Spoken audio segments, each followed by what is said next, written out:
21장 1절에 법규라는 단어가 있죠. 내가 백성 앞에 세울 법규는 이러하니라.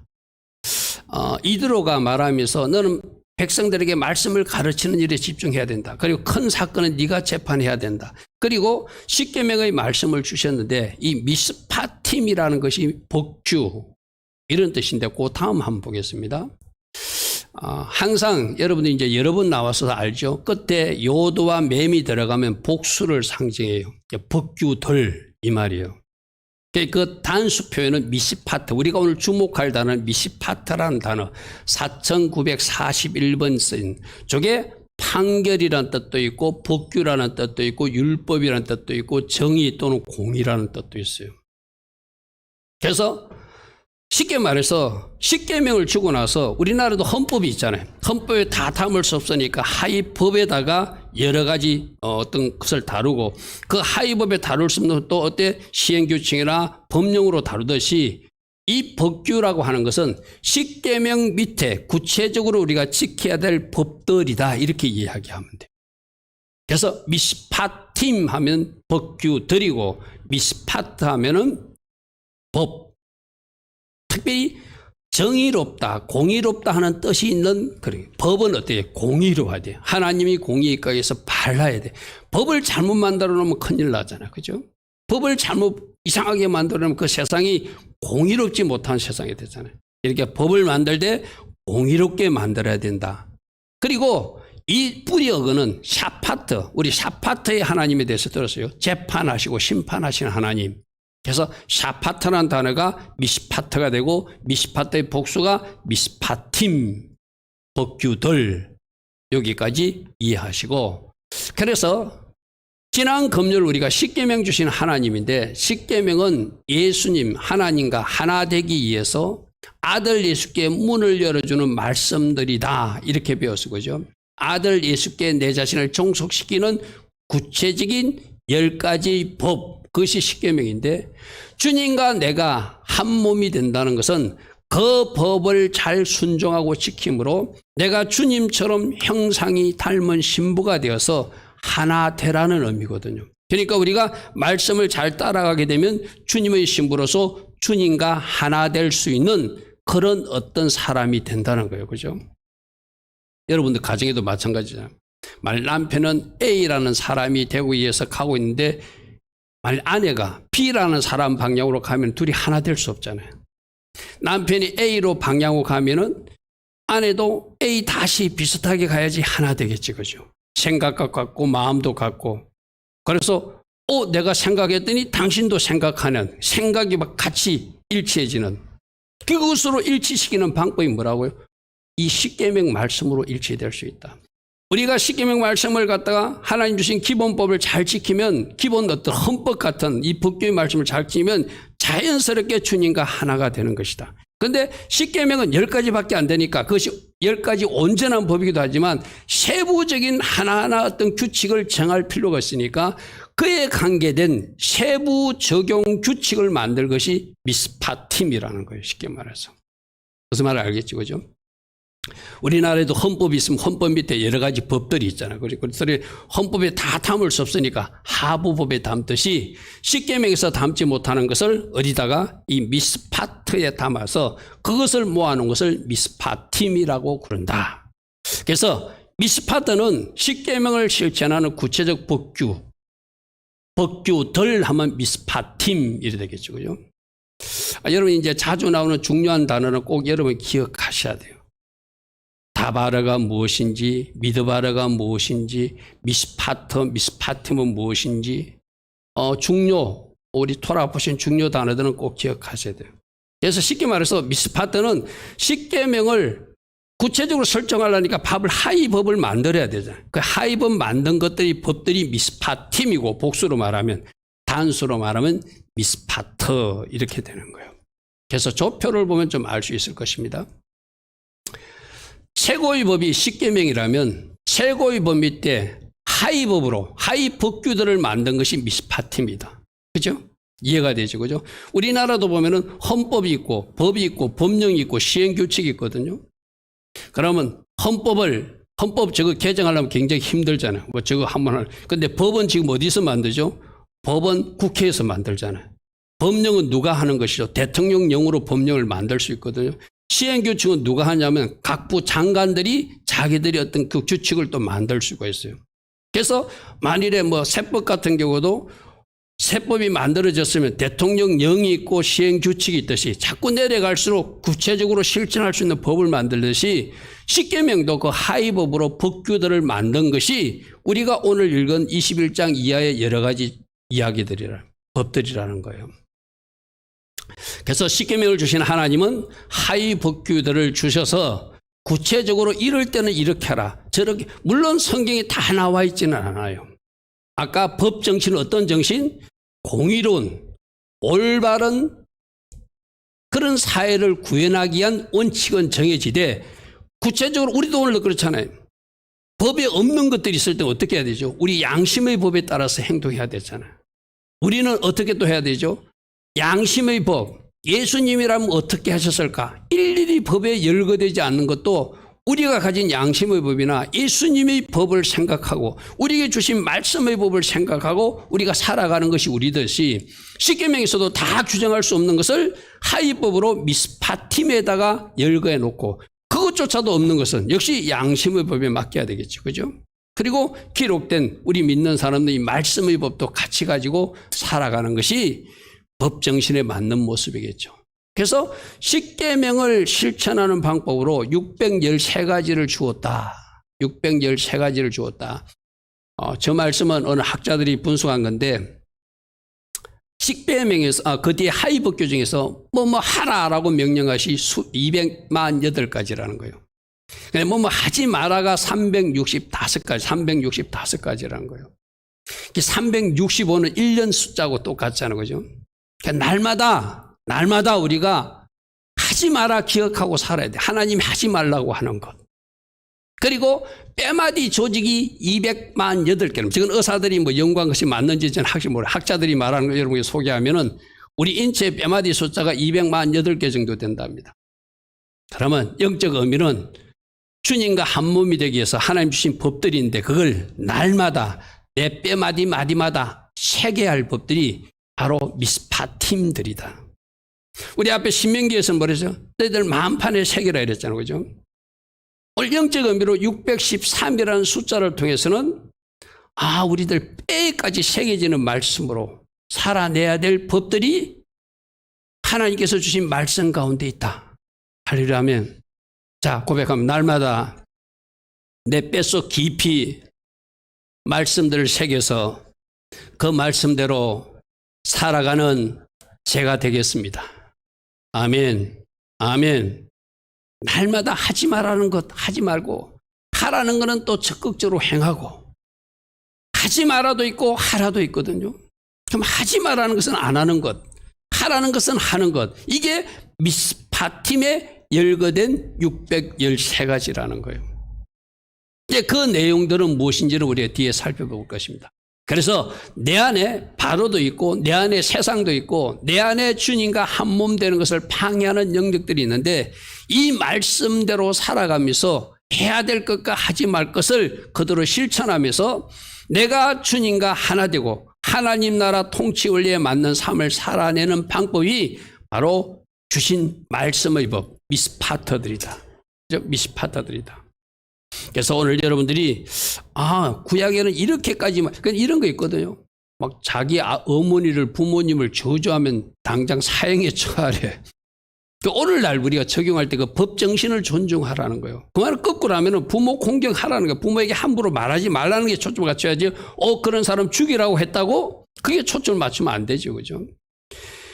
여러분들 우리 주님도 이 구약의 율법 1.1획도 땅에 떨어지지 않고 다 이루어진다고 그랬어. 그죠? 그러면 그 구약에 새겨진 그 율법의 법을 오늘날 우리는 하나님은 우리 예수님에는 어떻게 적용하기를 원하는 걸 생각해 보면은 이 말씀 문자 그대로 적용하는 것이 아니라 오늘날 우리가 적용할 거리가 보이는 거예요. 그죠? 제가 지난번에 십계명도 그렇게 설명했죠. 안식일을 그렇게 지키라. 그거 어떻게 하라고요? 하나님과 약속 시간을 기억하고 하나님과 약속 시간을 지키라. 그런 의미로 우리가 받아들여야 되잖아요. 그죠? 자, 그래서 두 번째, 이제 전체적인 미스파팀은 십계명이 구체적 법규라면 십계명이 두 가지였잖아요. 이웃 사랑과 하나님 사랑이었잖아요. 근데 오늘 보니까 21장부터 나오는 것은 이웃 사랑에 대한 구체적 법규들이 나와요. 그리고 이웃 사랑은 어떻게 해야 되는가? 공의롭게, 또 하나님 주신 사랑의 그 의미를 알고 그 사랑을 흘려보내는 사람들이 돼야 된다. 그 첫 번째가 이 노예 규정이 나오거든요. 여러분 한번 보십시오. 이웃 사랑을 실천하되 하나님 공의에 맞게 실천하기 위해서 어떻게 하라? 노예가 있으면은 6년 동안만 잡아두고 7년 때는 풀어주는 것이 하나님이 공의에 맞다고 하는 거예요. 한 번 노예 삼았다고 계속 노예 삼는 것이 아니라 7년째가 되면 그를 풀어주라.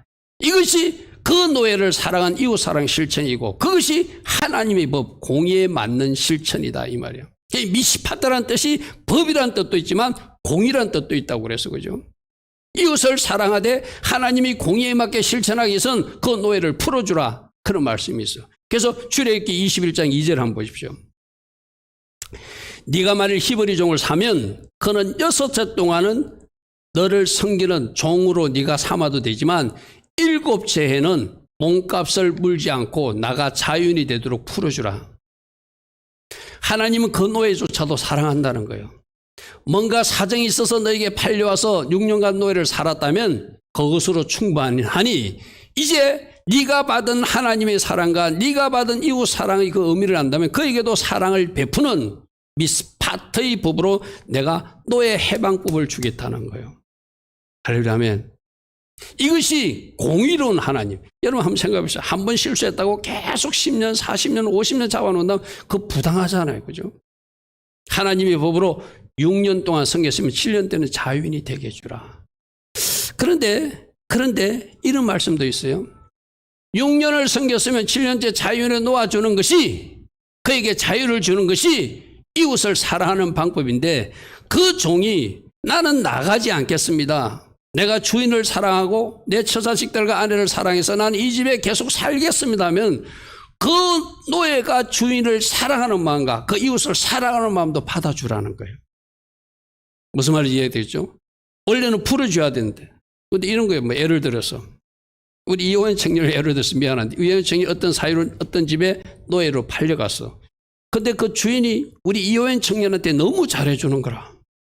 마치 아들처럼 대해주는 거야. 종으로 대우하지 않고. 자기는 나가기 싫어. 법으로 6년 지나고 7년째 나가도 되는데 나는 그 주인이 나에게 베푸신 은혜가 너무 좋고 주인이 아들처럼 대우해주고 나를 사랑해주니까 나는 이 집에서 주인을 더 섬기겠습니다 할 수도 있잖아요. 그 주인을 섬기겠다는 이 청년의 마음도 받아주라는 그것도 이웃사랑의 실천이니까. 할렐루야 아멘. 할렐루야 아멘. 바로 그런 이야기들이 나옵니다. 21장 5절 보시죠. 만일 종이 분명히 말하기를 내가 상전과 내 처자를 사랑하니 나가서 자유인이 되지 않겠노라 하면 그거는 이제 그 집의 영원한 종으로 이 귀에다가 송곳으로 구멍을 뚫어서 종 표시를 하고 그 집에 살아도 된다. 이것이 하나님이 공의에 맞는 것이고 이것이 그 주인을 사랑하는 그 노예의 마음도 받아주는 거라는 거예요. 할렐루야 아멘. 그죠? 그래서 우리 십계명이 하나님 사랑과 이웃 사랑인데 이웃 사랑에서 노예를 풀어주는 것도 이웃 사랑이고 노예가 계속 그 상전을 섬기겠다는 것도 노예의 그 주인 사랑하는 마음이니까 그 두 가지를 다 받아주어서 6절에 뭐라고 해요? 상전이 그를 데리고 재판장에로 갈 것이요 그를 문이나 문설주 앞으로 데려가서 귀에다 송곳으로 귀를 뚫고 종신토록 그 상전을 섬기도록 해라. 그러면 이 상전은 어떻게 하냐면은 그 노예를, 그 종을 종으로 대우하지 않고 자기 아들처럼 대우해요. 성경에 아브라함이 자식이 없을 때 그 엘리에서를 자기 자식으로 생각하듯이 자식을 안 주니까 그 왜 그런가 하면 너무나 성실하고 충실하니까 자기 상속자로 삼고 싶은 거예요. 이것이 하나님 주신 공의에 만든 바른 모습이라는 거죠. 주인은 너 잘 됐어. 너 평생 나에게 종으로 살아가 아니라 네가 그런 마음으로 나를 사랑한다면 그런 마음으로 나를 섬기겠다면 나도 더 이상 너를 종으로 이렇게 살게 하지 않고 내가 마치 나의 양자처럼 내 재산을 떼어줄 때 나중에 내게 상속 지분까지 줄 것이다. 이것이 하나님께서 원하시는 이웃 사랑의 아름다운 모습들이라고 말하고 있는 거예요. 그죠? 여러분들도 이제 직장에 가거나 어떤 일을 틀어보면은 그 직장의 상사들이나 그 직장의 그 오너가 너무나 잘해줘. 그 회사에 계속 섬기고 싶고 덜 해주고 싶잖아요. 그죠? 그게 인간의 마음이잖아요. 그죠? 그렇게 여러분들 할 때 하나님이 네가 네 상전을 존중하는구나. 여러분 이런 거거든요. 우리는 모든 것을 주님이 하셨다고 생각하면 지금 나의 상전, 직장 상사로 주신 분도 하나님이라고 일단은 받아들여야 돼. 하려면 만일 그 사람이 나를 좀 힘들게 하면 어떻게 한다? 그 사람을 통해서 하나님 지금 나를 훈련시키고 있다. 그죠? 그것이 뒤에 나오는 하나님을 존중하는 하나님 사랑의 방법이기도 해요. 그죠? 하나님 하신 모든 것을 존중하는 방법. 그래서 그 다음에 규정을 보면은 사람을 죽였을 때는 어떻게 해야 되는가? 그게 12절부터 나오거든요. 사람을 죽였을 때는 공의로운 하나님이 공의에 입각해서 그를 역시 사형에 처하라. 이런 말씀들이 있어요. 이 말도 뭐죠? 그대로 사형에 처하는 것에 어떤 초점이 있는 것이 아니라 절대 사람을 죽이면 안 된다고 하는 하나님의 명령이기도 해요. 저는 개인적으로 우리나라의 국가적으로 사형제도가 아직 있지만 지금까지 사형 집행을 안 하고 있는 건 나는 옳다고 생각하거든요. 그 생명은 하나님이 주신 것이니까 그들이 300년이 되든 400년이 되든 종신형을 받든 그 교도소 안에서 끝까지 회개하기를 원해야지 그 중간에 그 생명을 끊는 것은 저는 옳지 않다고 생각해요. 그래서 여기서도 그를 반드시 죽이는 이 처벌에 초점을 맞추는 것이 아니라 살인하지 말라에 초점을 맞춰야 되겠죠. 여러분 12절 한번 보시죠. 사람을 쳐 죽인 자는 반드시 죽일지리라. 사람을 쳐 죽인 자는 반드시 죽이라. 그런데 만일 13절에 만일 고의로 한 것이 아니라 실수로 한 사람은 그 사람은 이웃 사랑의 실천하는 방법으로 그 사람의 생명을 살려두라. 어디로? 도피성으로 도망가게 해서. 그게 13절 모습이거든요. 앞에 표로 다시 볼게요. 그래서 아까 살인한 사람은 생명을 해왔기 때문에 죽이라 초점하여 살인을 하면 안 된다. 그에 대한 강조하는 법으로 살인하지 말라만 쉽게 명해서 말했지만 미스파 때에서는 살인하면 네가 죽으니까 하지 말라는 이야기죠. 그죠? 근데 고의적 살인이 아닌 경우 13절은 그 사람의 영혼도 사랑해서 그를 살리주라는 거예요. 실수로 잘못 이런 거 있잖아요. 뭐 운전하고 가다가 그 사람을 치려고 그런 것이 아니라 실수로 사고로 그럴 수도 있잖아요. 그죠? 그런 사람까지 만일에 뭐 이때 또 자동차가 없겠지만 그 사람들 그 옛날로 치면 어떡해 산에서 나무를 하다가 도끼를 갖다 힘있게 탁 치는데 손에서 빠졌어. 그 또 빠진 토끼가 밑에 있는 사람의 목을 쳐가지고 사람이 상하게 됐어. 그건 고의로 죽인 거 아니잖아요. 실수잖아요. 그런 사람들은 도피성으로 도망가서 그 살게 해주는 것도 그 사람에 대한 하나님의 긍휼과 사랑을 실천하는 방법이라는 거예요. 도피성이 바로 누구죠? 예수아가 우리 도피성이시다. 할렐루야면 지금도 예수 안에 들어간 모든 사람이 용서받듯이 그러한 것을 실천하는 거죠. 그래서 13절 말씀 보겠습니다. 만일 사람이 고의적으로 한 것이 아니라 나 하나님이 사람을 그의 손에 넘긴 것이면 내가 그를 위하여 한 곳을 정하리니 사람이 그리로 도망해서 그를 그 도피성 안에서 살게 하고 제사장이 죽을 때까지 거기서 살다 제사장이 죽으면 그 도피성에 나오는 제도를 두는 것이 하나님의 공의와 사랑에 합당한 법이라는 것이죠. 그죠?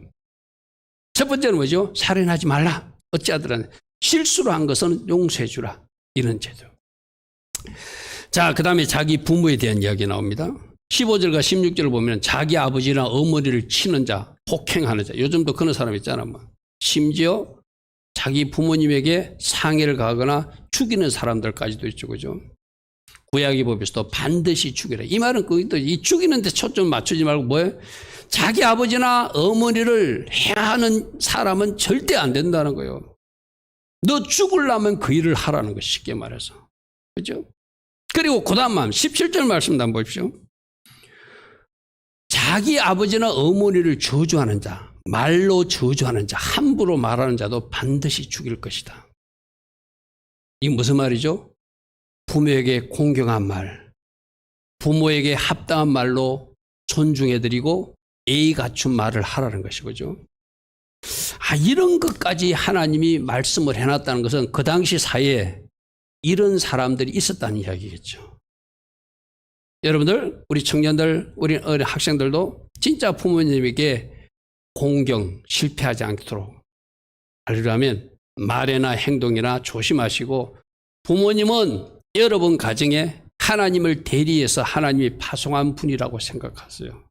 보이는 하나님으로 부모님을 주셨다. 보는 바 그 하나님을, 보는 바 그 형제를 사랑하지 않는 자는 그 하나님을 사랑하시 거짓말이라고 했잖아요. 그죠? 보는 바 그 부모님을 잘 공경하지 못하는 자는 역시 그가 하나님을 공경한다는 또 거짓말이라는 거예요. 이 17절과 15절 말씀 부모님에게 잘하라는 말로 받아들여야 되겠죠. 그래서 폭행과 저주 이것을 사형으로 처벌한다는 것은 그대로 문자적으로 사형하라는 것이 아니라 부모님 공경을 강조하는 표현으로 받아들여야 된다. 부모님 공경에 말이나 행동에서 절대 실수가 없도록 하라. 그러니까 이미 지나간 거 어떻게 해야 돼요? 회개해야 되겠죠. 하나님, 내가 엄마에게 아빠에게 내가 이런 말을 한 적이 있습니다. 이런 행동을 한 적이 있습니다. 제가 오늘 보니까 구약의 미스파트에는 그것이 사형의 죄라고 하는데 제가 그를 죽을 죄를 지었습니다. 저를 용서하시고 다시는 그런 일을 반복하지 않는 제가 되게 하옵소서. 하려면 그런 거 하라고 오늘 이 말씀이 나오는 것이죠. 그 다음에 21장 23절부터 25절에도 흔히들 통의 보복법이라고 사람을 죽이면 죽여도 되고 눈을 찢으면 눈을 찢어도 되고 이를 부수면 이를 부수도 되고 뭐 때리면 때려도 된다는 그런 말씀이 있어요. 이것도 잘 여러분들 생각해야 돼. 상대방이 내 일을 부러뜨렸으니까 이 부러뜨리라는 것이 아니라 그 이 부러뜨린 일 하지 말라는 거예요.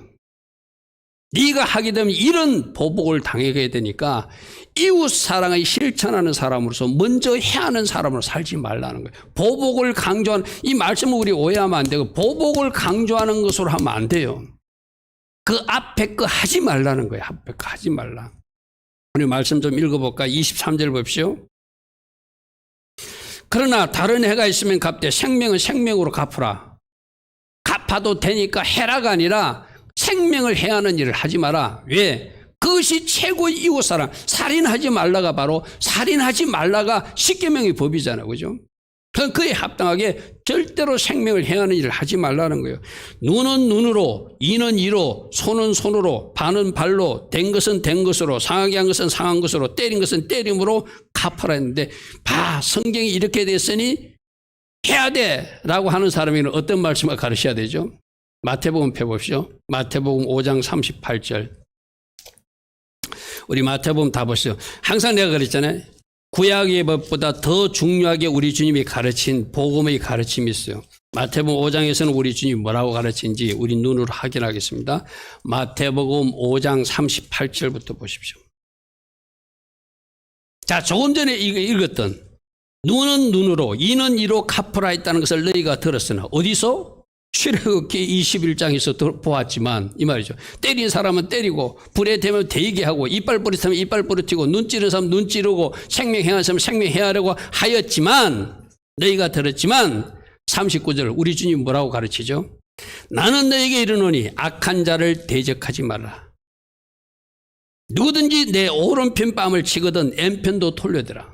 구약의 법으로 하면은 오른밤 때리면 나도 오른밤 때리라가 맞아요. 그죠? 우리 주님은 그러면 안 된다는 거예요. 우리 주님의 가르친 이것이 진짜 우리가 지켜야 될 미스파팀이에요. 아멘. 우리 주님이 살인죄, 간음죄도 더 성화시켜서 말씀해 주셨잖아요. 그죠? 그러니까 이런 말씀, 구약의 법대로는 통의 보복법이라 때리면 때려야 되고 이빨 빼면 이빨 빼야 되고 눈 찌르면 눈 찌르고 나에게 해한 대로 그대로 갚아도 된다고 했지만 우리 주님은 그러면 안 된다고 가르쳤으니까 이것이 우리에게 준 최종법이라는 거예요. 할렐루야 아멘. 40절은 뭐라고요? 너를 고발하여 쏘고 가지고자 하는 자에게 거두까지 주라. 또 누구든지 너를 억지로 오리를 가게 하거든 그 사람과 신미를 같이 가주라. 내게 구하는 자에게 주고 내게 꾸고자 하는 자에게 거절하지 마라. 43절입니다. 내 이웃을 사랑하되 내 원수를 미워하라 하였다는 것을 너희가 들었으나 조금 전에 보니까 뭐 생명을 향한 사람 속명을 해야 하고 이빨 뗀 사람은 이빨 떼도 되고 뭐 그렇지만 나는 너희에게 이르노니 너희 원수를 사랑하며 너희를 박해하는 자를 위하여 기도하라. 원수까지도 사랑하는 것, 이것이 우리에게 주신 최종 미스파트다. 할렐루야. 그래서 여러분들 오해하지 말아야 돼요. 우리 구약 율법 안 지켜야 돼 하면서 그 구약에 나타난 여러 가지 가르침을 다 무시하는 것이 아니라 우리 주님은 구약의 그 법보다 더 깊은 의미의 순종을 요구하세요. 할렐루야, 그죠? 우리 주님이 가르침이 더 깊고 어려운 것을 가르쳐요. 쉬운 것이 아니에요, 쉽게 말해서. 거기까지 가야 된다. 그런데 문제는 뭐죠? 구약의 율법은 내가 새벽에도 한번 설명했다시피 그냥 지키라 명령만 하지만 방법론이 없어요. 근데 우리 주님은 이렇게 원수까지도 사랑하라 말씀하시고 사랑하라 말씀하신 주님이 성령으로 내 안에 들어오셔서 이 말씀을 순종할 수 있도록 도와주시니까 우리는 이 복음대로 살 수 있는 거예요. 할렐루야. 율법은 하라 명령만 해. 복음은 하라 명령해놓고 더 깊은 의미까지 요구해놓고 내 안에 그분이 들어오셔서 할 수 있도록 도와주니까. 할렐루야. 그래서 복음인 거예요. 그래서 굿뉴스인 거예요.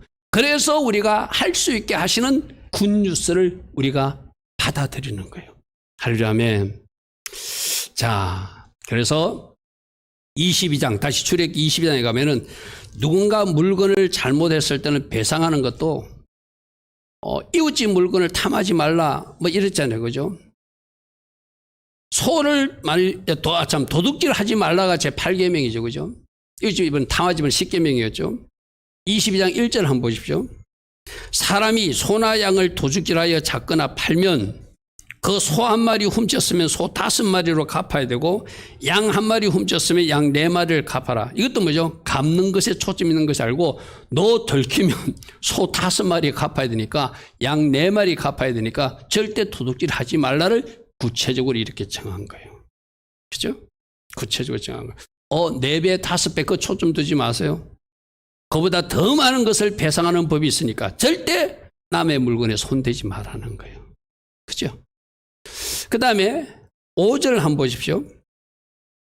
사람이 밭에서나 포도원에서 짐승을 먹이다가 자기 짐승을 놓아서 남의 밭에서 먹게 하면 이게 있을 수 있는 일이잖아요. 그죠? 소 같은 거 시골에서 소 키우다가 소 줄이 풀어져 가지고 너무 밭에 가가지고 막 다 먹을 수 있잖아. 그랬을 때 어떻게 하라고요? 자기 밭의 가장 좋은 것과 자기 포도원의 가장 좋은 열매로 배상해야 된다. 참 우리 하나님 친절하시죠. 그죠? 있는 것까지 다 말씀해놨어. 그러니까 소가 실수로 들어가서 그 소니까 가서 뜯어먹었어. 과일도 먹고 뭐 곡식도 해하고 배추도 뜯어먹고 이랬어. 그러면 너희 집 밭에서 가장 좋은 곳으로 갚아줘야 된다. 그러니까 이 말은 뭐죠? 너의 물건도 소중한 거니까 이것도 도둑질이니까 손해를 입힌 것이니까 그런 일을 하지 않도록 특별히 잘 관리하라에 대해 초점이 있죠. 그죠? 14절 15절 한번 볼까요? 14절 15절에 만일 이웃에게 빌려온 것이 그 임자가 함께 있지 아니할 때 상하거나 죽으면 반드시 배상하거니와. 그 주인이 없는 자리에서 내가 빌려왔는데 그것이 뭐 잘못했으면 그 반드시 그대로 배상해야 된대. 근데 그 임자가 그것과 함께 있었으면 배상하지 않을지니 만일 새 낸 것이면 새로 족하니라. 그러니까 주인의 책임도 같이 어떤 이렇게 의미를 부여해서 그에게서는 배상하지 않아야 된다. 이런 구체적인 남에게 손해를 입혔을 때는 어떻게 배상해야 되는가. 근데 손해 입히지 말라는 거예요. 그죠? 손해 입히지 말라는 거예요. 도둑질도 하지 말라는 것이죠.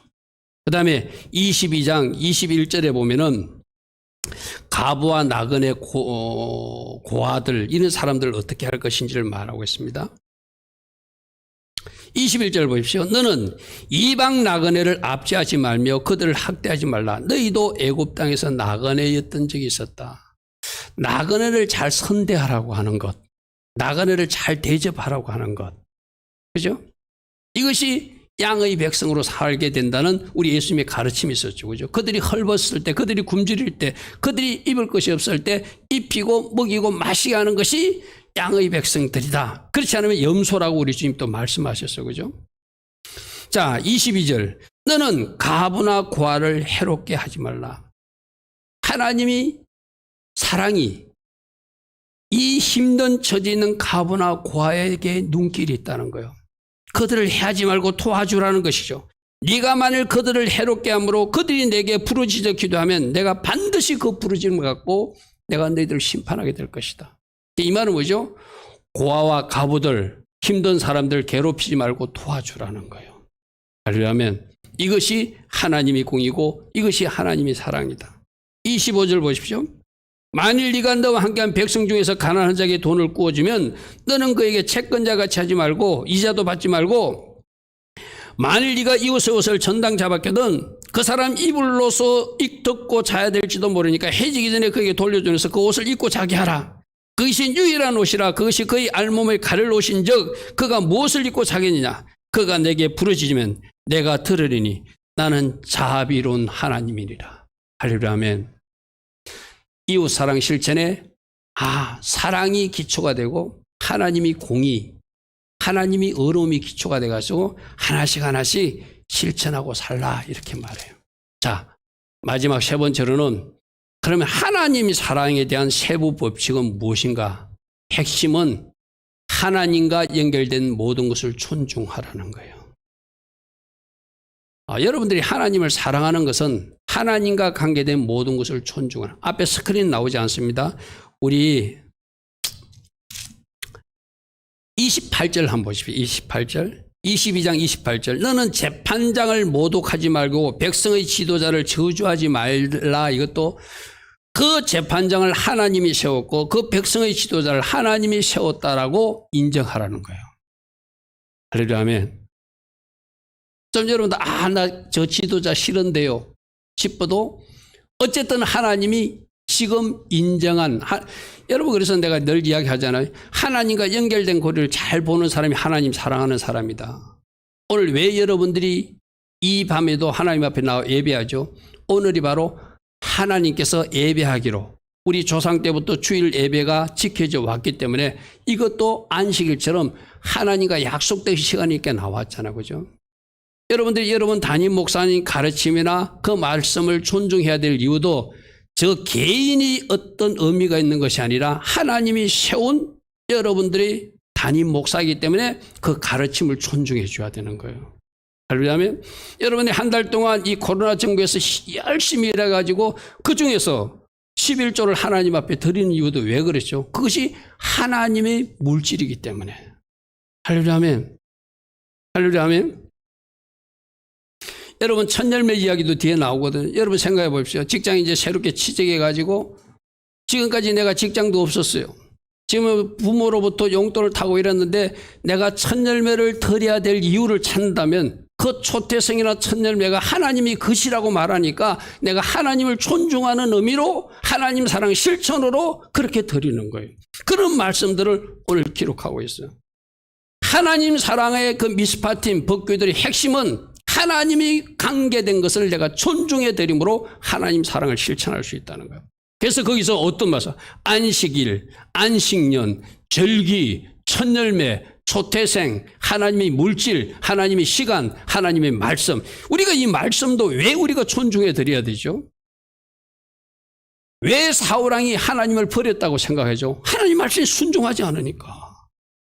네가 나를 존중하지 않았으므로 나도 너를 존중할 수 없다. 내가 너를 버리겠다 하잖아요. 말씀이 그냥 말씀이 아니라 하나님 말씀이니까. 여러분 담임 목사가 여러분에게 전달하는 말씀도 이것이 김 목사의 개인 이야기가 아니라 성경에 기록된 말씀을 여러분에게 전달하니까 그 말씀을 존중함으로 순종해 드려야 되는 거예요.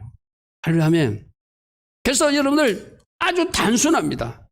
그 백성이 하나님을 사랑하는 세부 법규는 뭐 여러 가지 법이 있지만 하나님이 세운 지도자니까 내가 존중해 줘야 되고 하나님이 물질이니까 존중해 줘야 되고 하나님이 시간이니까 존중해 줘야 되고 하나님의 말씀이니까 존중해 주고 하나님과 관계된 연결된 모든 것들을 내가 존중하는 사람이 진짜로 하나님을 사랑하는 사람이라는 거예요. 할렐루야. 정리가 되잖아요. 아, 하나님의 말씀이고 하나님이 세운 사람이고 하나님이 세운 지도자고 하나님이 물질이고 하나님이 시간이니까 내가 이 영역들을 존중해 드리면 하나님은 하나님 사랑으로 여겨주시는구나. 할렐루야. 아멘. 그래서 그와 관계된 몇 개의 말씀 살펴볼게요. 23장 11절에도 여러분 생각해 보십시오. 일주일에 하루 쉬는 건 쉴 수 있어.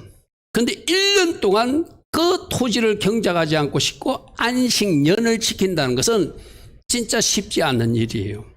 이 일조차도 안식년 규정이 하나님의 말씀이니까 내가 존중하면서 1년 동안 내가 쉬겠습니다.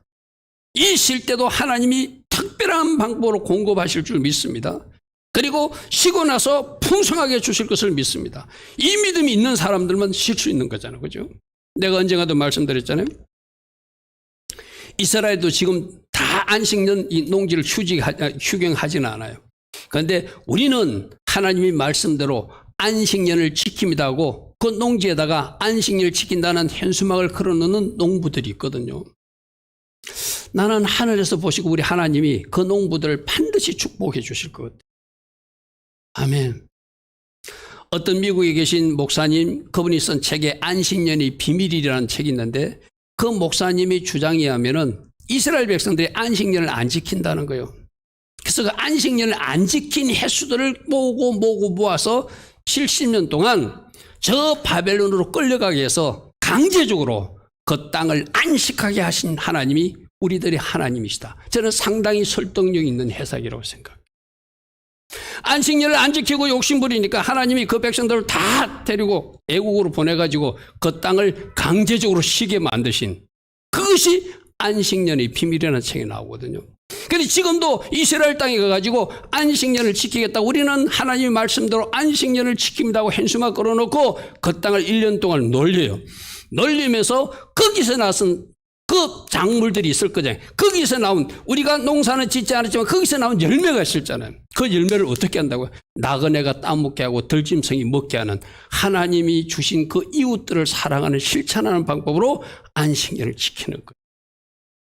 그래서 23장 11절 한번 보십시오.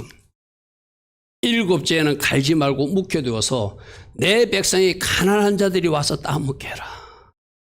그러면 만일에 대추야자나무, 종려나무가 있어요. 그 열매가 맺힐 거잖아요.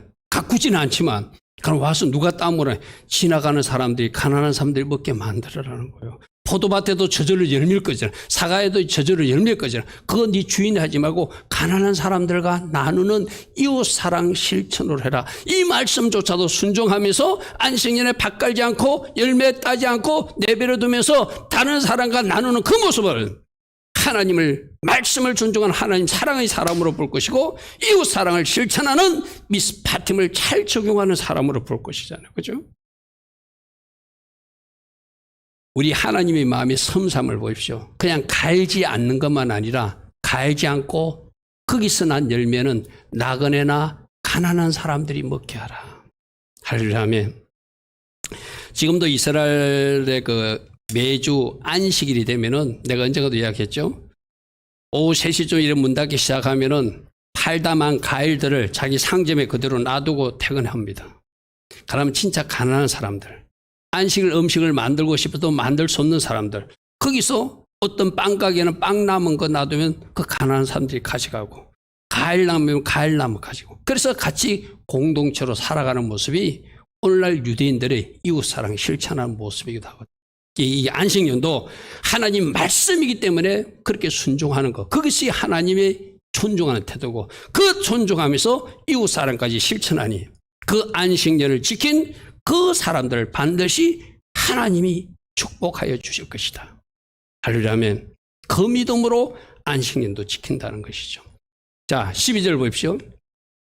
네가 엿새 동안에 내 일을 하고 7째 날에 쉬라는 거. 이것도 안식일에 대한 설명, 십계명의 규정이 있었어요. 그건 하나님과 약속 시간이니까 지키라는 거예요. 그죠? 이것도 하나님이 정한 시간이니까 너도 쉬고 소도 쉬고 나디고 쉬고 너희들 종도 쉬고 다 쉬게 하라. 그렇게 너희들이 나의 시간을 존중하면 네가 나를 존중했기에 그 사랑을 받은 내가 너희들을 또 축복해 주겠다는 것이죠. 그죠?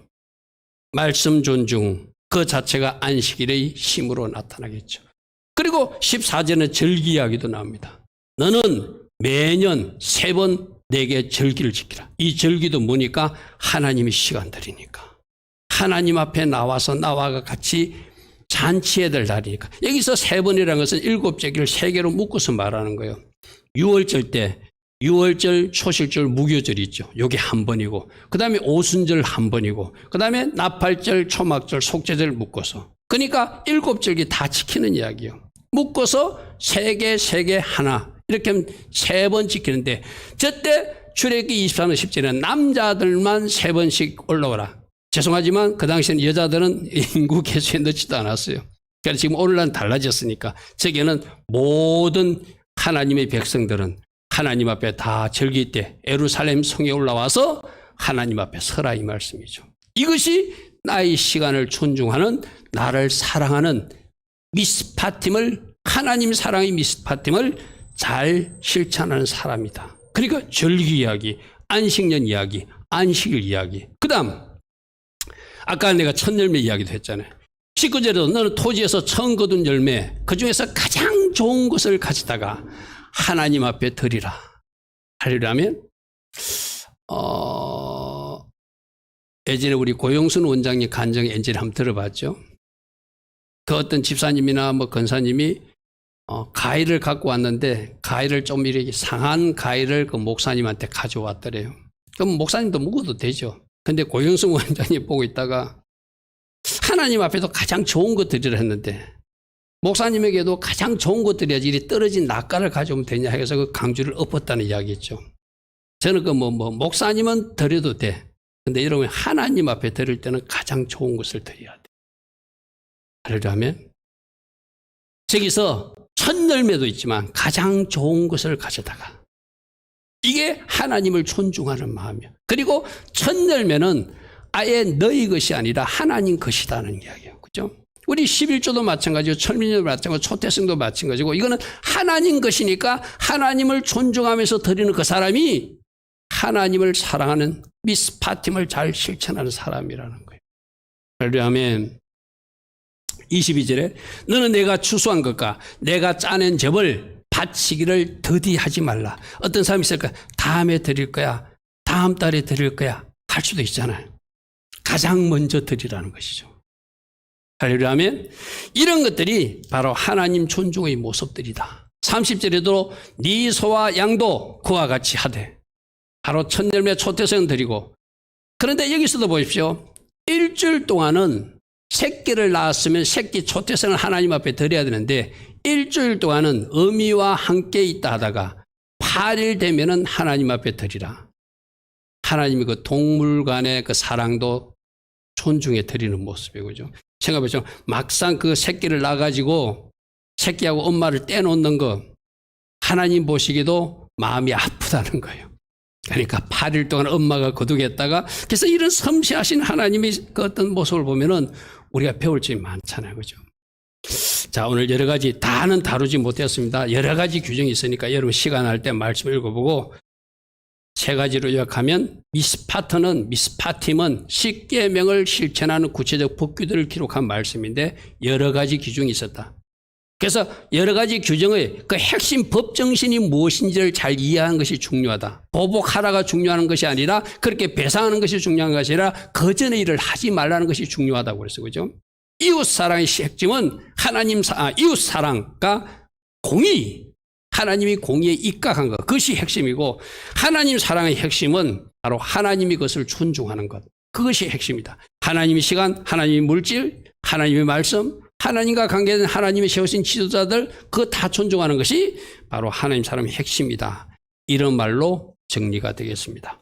오늘도 주신 말씀 잘 우리가 묵상해보고 내 삶에 이것은 한번 내가 고쳐야 되겠구나. 이것을 내가 그대로 잘 적용하지 않는 말씀이 있구나. 이 부분에 내 실수가 있구나. 그런 것을 여러분들이 집에서 이 출애굽기 말씀을 쭉 읽어보다가 덜컥 걸리면 아까 부모님에게 함부로 말한 사람들 덜컥 걸리면 그거 회개하고, 그죠?